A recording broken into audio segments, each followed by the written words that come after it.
This is Infinite Helix. Of course, it's not actually infinite.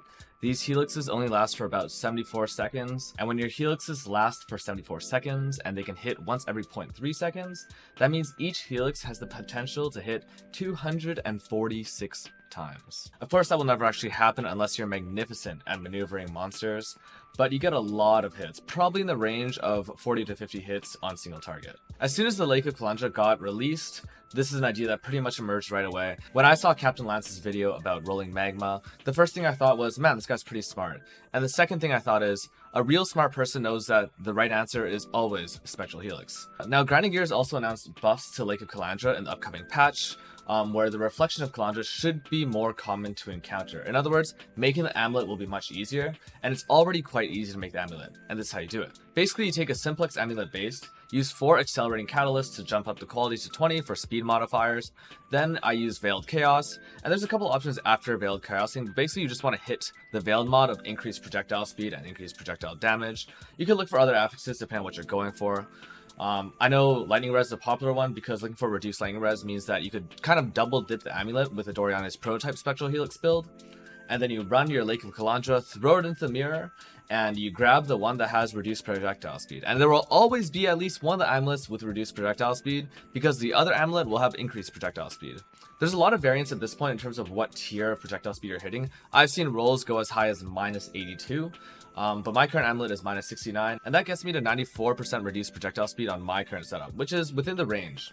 And the range you're actually looking for is between 92 to 95% reduced projectile speed. I'm just assuming what other people have said is correct, but basically the function is that at 96 or greater for reduced projectile speed, you start experiencing losses and damage because Spectral Helix has to travel a minimum distance before it can deal a new damage tick, in addition to the minimum sort of duration or time spent of 0.3 seconds. And at 96% reduced projectile speed, apparently Helix starts to not travel far enough to actually deal damage consistently. Now, obviously this presents one really big problem, which is, well, Spectral Helix had really bad clear already. Now we've made it even worse, so what's even the point of this? And there's basically 2 uses for this sort of build. One is for bossing. You're able to just get so many hits per helix, even when bosses teleport away. That initial tiny spin beside a boss does a metric ton of damage because of how many hits you're getting right away. In addition, any bosses that you can do a pre-stack on, however short, things like Uber Sirius, Uber Eater, Uber Exarch, Uber Maven, Uber Elder, Uber Cortex, Uber Shaper. Basically, every single endgame boss in the game allows you to do some sort of pre-stacking, and in addition, a lot of them have phases where that continued pre-stack will keep on traveling. In other words, the longer you're in that fight, the more damage you'll be doing. Not that you'll be in there for very long anyways. And the other thing this build is good for is Simulacrum, because your helixes don't evaporate between the waves, and that's what I've basically made my character for. I chose Raider to get very easy ailment immunity, and because Simulacrum has so many attacks, having high evasion is really powerful on Raider.